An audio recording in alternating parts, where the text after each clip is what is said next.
Numerical analysis में बहुत सी techniques हैं डेफिनाइट इंटीग्रल को सॉल्व करने के लिए। इसमें से एक टेक्निक है सैमसंग्स 3/8 रूल। सो इस वीडियो में हम डिस्कस करने जा रहे हैं MATLAB code of Simpson's 3/8 rule. इसके लिए हमें गिवन होगा क्वेश्चन में एक डेफिनाइट इंटीग्रल और number of sub intervals. This is the definite integral that we are going to solve. The limits are from 0 to π/2, the function is sin of x and the number of sub intervals are 10। सबसे पहले हम code में limits declare करेंगे और limits हमारी हैं 0 to π/2। सो हम इस तरह से लिख लेंगे। इसके बाद हमें नंबर ऑफ सब इंटरवल्स बताने हैं, दैट आर 10। इसके बाद नेक्स्ट स्टेप होता है कि हमने h कैलकुलेट करना होता है, that is the distance between the two सब इंटरवल्स।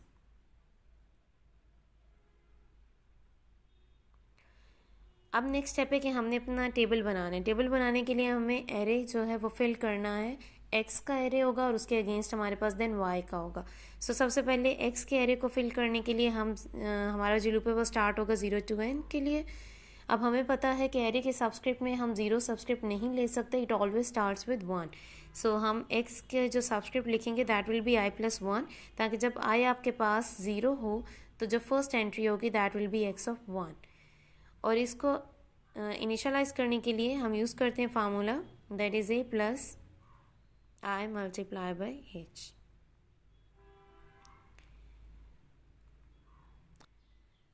कैपिटल X मीन्स कि हमारे पास x की जितनी एंट्रीज हैं वो स्क्रीन पे एज इट इज़ डिस्प्ले हो जाएंगी। अब हमें इसके अगेंस्ट y की एंट्रीज भी डिस्प्ले करनी है और y एक्चुअली क्या है, फंक्शन ऑफ x है। तो हम इसके ऊपर फंक्शन अप्लाई कर देंगे और जब हम इस एरे पे फंक्शन अप्लाई करेंगे तो इसके अगेंस्ट हमारे पास एक एरे बन जाएगा y, जिसमें हमारे पास सारी एंट्रीज आ गई। सो हमने लाइन नंबर 9 के एंड पे सेमीकोलन नहीं लगाया, इट मीन्स कि यहाँ पे हमारा y जो वो डिस्प्ले हो गया स्क्रीन पे। अब नेक्स्ट स्टेप आता है कि हमने देखना है सैमसंग्स 3/8 रूल है क्या और हमने उसके अकॉर्डिंग किस तरह से अपना आंसर कैलकुलेट करना है, हमें लूप्स किस तरह से यूज़ करने हैं। This is the formula for this Samsung's 3/8 rule.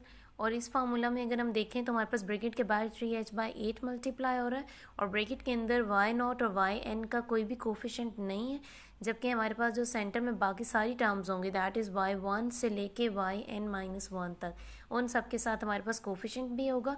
और वो किस तरह से यूज़ हो रही हैं, like in the first summation we have i147।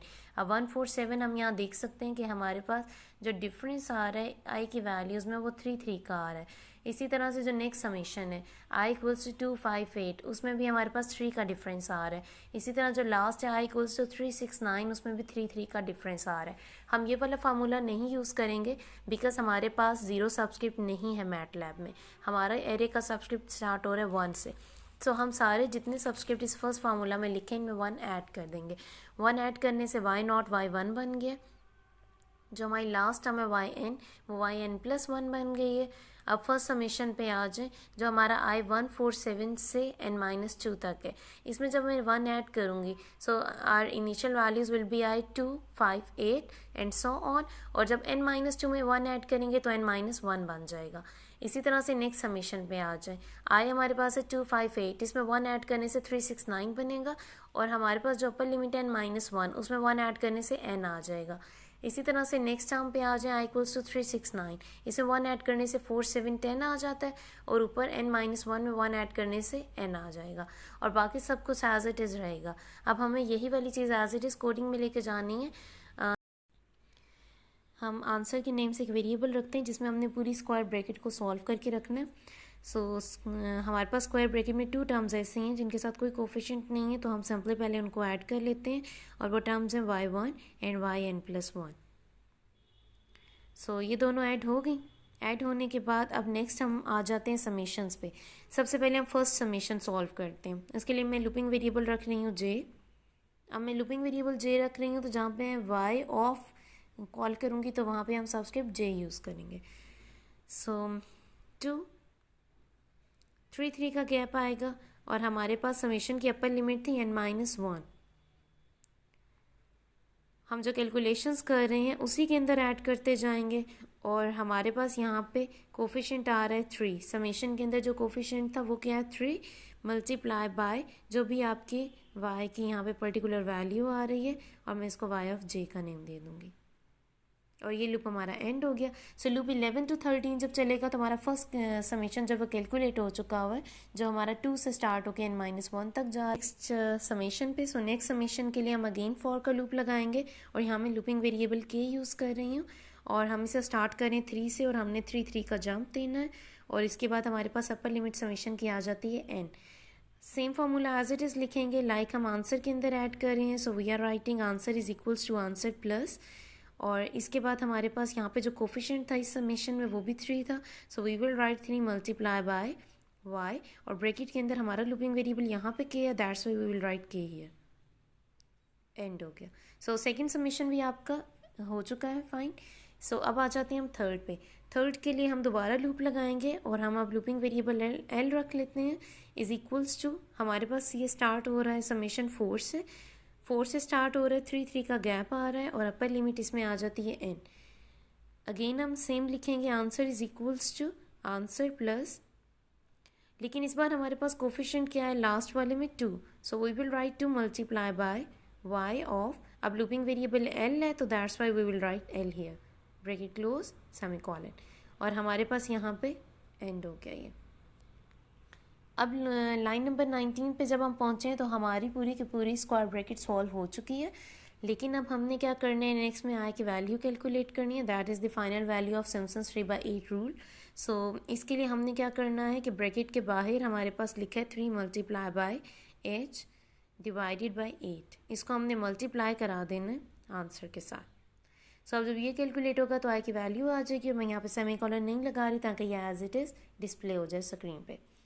सो यहाँ तक हमारा सिम्पसन्स रूल 3/8 के अकॉर्डिंग आंसर कैलकुलेट होकर डिस्प्ले हो जाएगा स्क्रीन पे।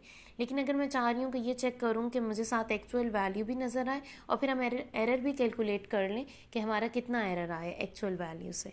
सो इस आंसर को जो लाइन नंबर 20 में आएगा इसको वैलिडेट करने के लिए हम क्या चाह रहे हैं कि हम एक्चुअल वैल्यू भी डेफिनेट इंटीग्रल की सॉल्व करें और उसके बाद हम कंपैरिजन कर लें कि हमारा एरर कितना आ रहा है, और एरर जितना कम होगा उतना आपका आंसर जो वो वैलिडेट होगा। सो हम यहाँ पे S/MS लिख रहे हैं। S/MS लिखा जाता है किसी भी वेरिएबल को डिक्लेयर करने के लिए कि हम x को यहाँ पे एज एन वेरिएबल यूज़ करेंगे। सो f हमारे पास फंक्शन आ गया, फंक्शन हमारे पास है sine of x। So I am writing here sine, और ब्रैकेट के अंदर हम स्मॉल x लिखेंगे because small x is the variable. अब हमने क्या करना है, कैलकुलेट करना है अपना एक्चुअल की वैल्यू। सो मैं यहाँ पे क्या करूँगी, एक्चुअल लिख देती हूँ ताकि मैं पता चले कि ये जो अब एक्चुअल के नाम से प्रिंट होगी स्क्रीन पे वो हमारे इंटीग्रल की एक्चुअल वैल्यू होगी। इसके लिए हम बिल्ट इन फंक्शन यूज़ करेंगे। बिल्ट इन फंक्शन है INT, ये इंटीग्रल को सॉल्व करता है। इसमें हमने सबसे पहले फंक्शन देना है। सो इंटीग्रल का फंक्शन हमारे पास f के अंदर लिखा हुआ है, हमारे पास लिमिट्स हैं a b, जैसे हमने लाइन नंबर 1 और 2 में a और b की वैल्यू असाइन की हुई है। सो एज इट इज़ जाएगी और ब्रैकेट क्लोज कर दी। अब जब ये फंक्शन कॉल होगा तो इंटीग्रल की जो एक्चुअल वैल्यू है कैलकुलेट होगी एक्चुअल वेरिएबल के अंदर स्टोर हो जाएगी। सो इसको हम डिस्प्ले करा देंगे। Now next step is to calculate the error. So मैं इसके लिए ई जस्ट वेरिएबल नेम रख लेती हूँ। हमने डिफरेंस फाइंड करना है, डिफरेंस पॉजिटिव चाहिए, सो हम एब्सोल्यूट लिखेंगे और आई माइनस एक्चुअल लिखेंगे बिकॉज हमने जो कैलकुलेट किया वैल्यू और जो एक्चुअल वैल्यू उसका डिफरेंस फाइंड करना है। अगर मैं इसको प्रिंट कराना चाहती हूँ स्क्रीन पे विद अ प्रॉपर मैसेज तो आप इसको करेंगे f के थ्रू प्रिंट, सिंगल कोट के अंदर हम अपना मैसेज लिखेंगे। सो मैसेज अगर हम लिखना चाह रहे हैं सिंपल एरर इज़, और हम यहाँ पे वैल्यू प्रिंट कराएंगे %f लिख रहे हैं क्योंकि फ्लोटिंग टाइप वैल्यू है और वेरिएबल नेम हमारे पास है e। अब रन करते हैं और चेक करते हैं आउटपुट।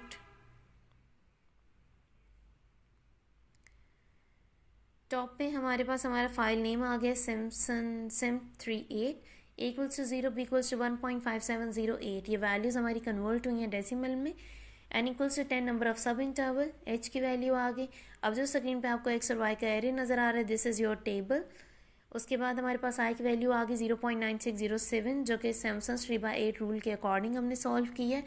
एक्चुअल इक्वल्स टू 1 जो कि हमने डायरेक्टली डेफिनाइट इंटीग्रल को सॉल्व किया, और एरर आ गया 0.39343। सो हमारे पास ये बहुत माइनर एरर आ गया। सो इट मीन्स के इट वैलिडेट्स आवर आंसर। अगर आपको वीडियो अच्छी लगी हो तो लाइक का बटन प्रेस कीजिए। अगर आप मज़ीद मैटलैब कोडिंग की वीडियोस देखना चाहते हैं तो चैनल सब्सक्राइब कीजिए।